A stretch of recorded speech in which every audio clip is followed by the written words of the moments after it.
tayong OFW.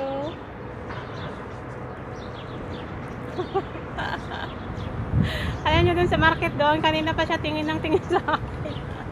Ano kayang ginagawa niya yun? Sabi niya siguro.